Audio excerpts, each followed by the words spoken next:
Hey guys, Ben here and welcome back to another video. Today we're going to be talking about Supergirl Woman of Tomorrow, as well as Superman, because we got a new photo that I can actually share in the video with you guys that features Guy Gardner, Superman, and also a Thanagarian weapon. So if you do go on to enjoy the video, please be sure to leave a like and a comment and subscribe and turn on notifications so you don't miss any future videos later this year.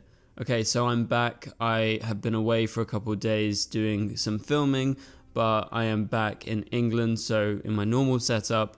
So we're going to get into daily uploads once again. So if you guys have any Q&A questions that you want me to answer in upcoming videos, whether it's to do with Supergirl, Superman, DCU, Superman Lois, anything like that, please be sure to comment them down in the comments below. I'll be reading them after this video goes live. And a big shout out to everyone that is a new subscriber, because I know a lot of you guys came from the recent Supergirl video and Superman Lois video that did very well on the channel. So I appreciate all of you guys that are newly subscribed, but also all of you OGs out there.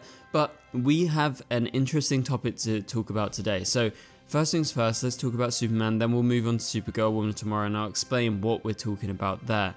So with Superman, we got a photo from SSW on Twitter. I'll leave a link in the description below so you can go check out their page. But they were able to take a photo inside a building, and this seems like it's in the Stag Industries building. And what we have is a new look at Superman, but also Guy Gardner standing side by side. So that is very exciting, and the reason I'm including in today's video is I haven't been able to previously show you any other photos in my Guy Gardner video the other day, but this is a new look at them. They're in Stag Industries, so something's clearly going on here. Also in the photo, there is Hawkgirl's weapon. Someone in the crew is just holding it, so clearly she's in the scene. But obviously the interesting thing about Stag Industries is, you know, why are they here? Is there a reason? Like, is there a fight scene that's going to happen here? There's a lot of people outside. I don't know if they're like preparing to walk out the building in the shot, but you can see the cameras on the left. They are clearly set up for a shot. But anyway, I don't know what's up with the color scheme, but everything is super blue. But I just wanted to include a photo and talk about, you know, the fact that Nathan Fillion is playing Guy Gardner. You see him here.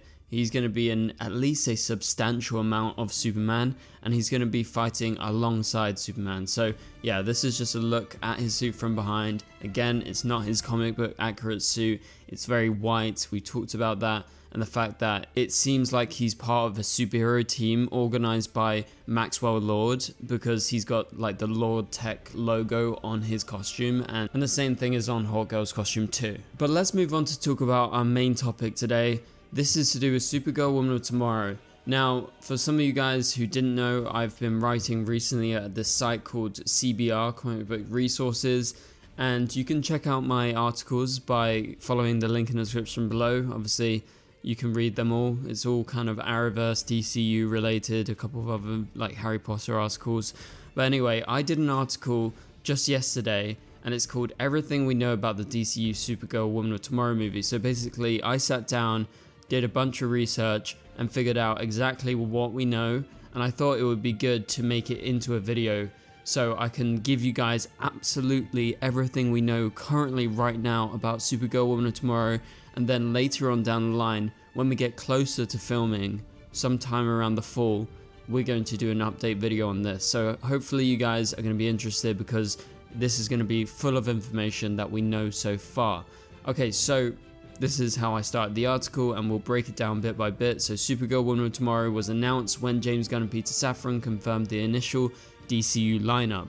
The rise in Supergirl's popularity can be traced back to Melissa Benoist's Supergirl, who helped push the Girl of Steel into the spotlight, which I think is very, very true, especially in the Arrowverse crossovers, but also in Supergirl. And so after the CW Supergirl ended, Sasha Calle took over the mantle in the Flash movie, and now Supergirl will return to the big screen in the upcoming DC movie. So this is what we know so far. This is the premise of Supergirl Woman Tomorrow. So it's based on Tom King's comic. The story begins with Kara Zor-El turning 21 and celebrating her birthday in a space bar. This version of Supergirl is tired of living in Superman's shadow, as she has yet to define her legacy away from her more famous cousin. Supergirl plans to drink alone, but is interrupted in the story by an alien girl named Ruthie. who approaches Supergirl and asks Supergirl to capture and kill her father's killer, a ruthless bounty hunter named Krem. And naturally, Kara denies her request as a superhero, but the alien girl is persistent and tries her luck again, and so everything changes as Supergirl meets Krem, the villain of Supergirl Woman of Tomorrow, and suffers a terrible tragedy that sends her spiraling down a revenge-filled path. The comic sees Supergirl at her darkest point, forcing her to reckon with her moral code as a superhero. Supergirl and Ruthie begin their journey across the galaxy on a space bus as they scour new planets in their search for the villain. It's an epic odyssey that will see Supergirl at her strongest, fighting her way through tough challenges and never backing down. So that is the premise. That is what I have basically interpreted from the comics, because I've read the whole Supergirl Woman of Tomorrow series. Now that doesn't mean that they're going comic accurate. We're going to talk about that in a minute, about some changes that could be potentially happening. So now we're getting into the juicy bit, because we're going into the release date, when filming is starting, and we got even more topics, including when Supergirl is going to first show up in the DCU, and it could be before Supergirl Woman of Tomorrow. So first things first, let's talk about the release date and the filming dates. So when the DCU was announced, Supergirl Woman of Tomorrow was one of the projects listed later in the announcement by Gunn in that video, if you guys remember. But the movie has been supposedly fast-tracked, as it was confirmed by DC Studios that Supergirl Woman of Tomorrow will release on June 26, 2026. So this is exciting news for Supergirl fans like myself and like lots of you guys watching this video, as it will be less than a 2-year wait to see the DC movie from now. So I'm talking about July 2024, waiting until June 2026. That is not a long time. Yeah, it's at the end of June, but that is actually pretty soon. So there will be added pressure, obviously, to the movie, because it's the second DCU entry into movie theaters, so it's going to be the second film, and there will definitely be a lot riding on the success of this Supergirl solo movie. And that is because obviously it's second, and people are going to want to see Supergirl, and they need to be convinced by Millie Alcock's version of Supergirl, because if they're not convinced, I mean, why would they want to see Supergirl again? So Supergirl Woman of Tomorrow, the movie, is rumored to begin shooting this fall, although they haven't confirmed a specific date. So the fall makes sense because Superman and Peacemaker Season 2 are going to have finished filming by then, and Gunn is going to turn his attention to overseeing the project, which he'll probably do because it's definitely a project of great significance, as I've previously said. And so it's going to be released early in the DCU's next chapter, so people are really going to want to watch it and see where the DCU is heading. So it's very, very important. That's what I'm trying to get at here. And so who are the director and writers working on Supergirl? So Anna Nogueira wrote Supergirl Woman of Tomorrow. We all knew that a long time ago, and Teen Titans is her next project. She barely wrote anything before, so I think it's pretty exciting for her that Gunn is so impressed that he hired her again. So it seems the script is going to be good, but also the director has been chosen. It's Craig Giuseppe, who's going to be directing Supergirl, and Craig is obviously known for Cruella, I, Tonya, and it's an interesting choice. Talked about that before, not going to really dig into that too much, but that's the director and writer. And so who will play Supergirl in the DCU? So let's get into this. So obviously there's been so many Supergirl actors in the past who obviously have had a big impact, but I think arguably, as I said earlier, Melissa Benoist had the biggest impact because she played the character for the longest time and had a huge fan base while Supergirl was airing, but also afterwards she still got a huge fan base. So most recently, obviously, Sasha took over as Supergirl, but she was unlucky because she joined the DCU as it was ending, so that just didn't work out for her. But Millie Alcock has been cast as the DCU Supergirl. We all know this. She's going to be leading that film, and we've seen her in House of the Dragon and other projects before. She beat out some big actors as well to get the role. But this version of Supergirl has been described by Gunn as much more hardcore, and she's not exactly the Supergirl we're used to seeing. So I believe Melissa Benoist and all the other versions of Supergirl will merely serve as inspiration rather than, you know, being a direct copy of that, because Alcock is going to be required to do something a bit different with her Supergirl, because we haven't seen this type of ruthless Supergirl on screen before. And so additionally, there is no casting information that's been released regarding Ruthie, the alien girl in the story, and Krem.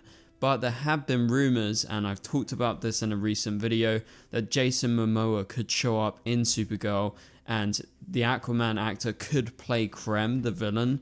But online rumors have recently been suggesting that Jason Momoa, who has been regularly rumored to play Lobo, could actually be playing Lobo and replacing Krem as the main villain.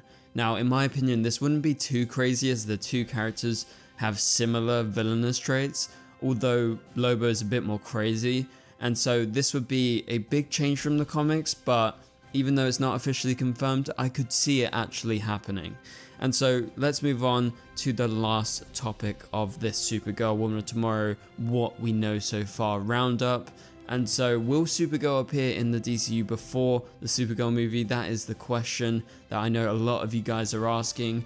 So there have been various reports that Millie Alcott will debut as Supergirl before her movie, and some publications have reported that Alcott is attached to appear in Gunn's Superman, which is currently shooting right now, and other outlets have basically been quite conflicting because they've said she's not confirmed to appear in Superman, but she will appear before in another DCU project, so it still remains up in the air what project it's actually going to be. And as of right now, when I'm recording this in mid-July, she hasn't been spotted on set as Supergirl filming the Superman film, so you know, there is always the chance that she could be just playing a cameo, and her role is probably going to be tiny whatever project she shows up in. But right now it's not looking like she's going to appear, at least in public, for Superman. It will probably be like a small tiny cameo that will tease what's to come. And so while it would be a great moment for us fans to get a glimpse at, you know, her Supergirl in the costume, like will it be a similar design to Superman? We actually touched on that in a video the other day because there was this leaked logo that was released online that had a different Supergirl emblem on it. So go check out that video, it's up on the channel right now. But really, the purpose of Supergirl Woman of Tomorrow, if you've read the comics, it's about Kara finding purpose as a hero away from Superman. So I think story-wise in the DCU, if they want to stay comic accurate, it wouldn't be surprising or bad if Supergirl didn't appear in Superman, even though their links as family members and as two of the last surviving Kryptonians obviously makes a lot of sense to debut in the same film. I think story-wise for Supergirl, it actually makes sense that she's, you know, defining her legacy away from Superman. But I wouldn't be, you know, taken aback if there was a small cameo in Superman, which everyone has basically come to expect, although the reports are still very conflicting. So yeah, that's pretty much it to do with this video, guys. Hopefully you guys enjoyed this video. Go check out my article, link is in the description below. Obviously I kind of went over it, I gave an overview, I didn't read out everything exactly. You can get even more information by reading my article, but I just kind of added extra information and extra analysis. So for now, if you enjoyed this video, please be sure to leave a like and a comment. It would really help this video get out there. Also subscribe and turn on notifications so you don't miss any future videos. But for now, you can click on the top right corner of the screen to watch my latest video, and I'll catch you guys later. Goodbye.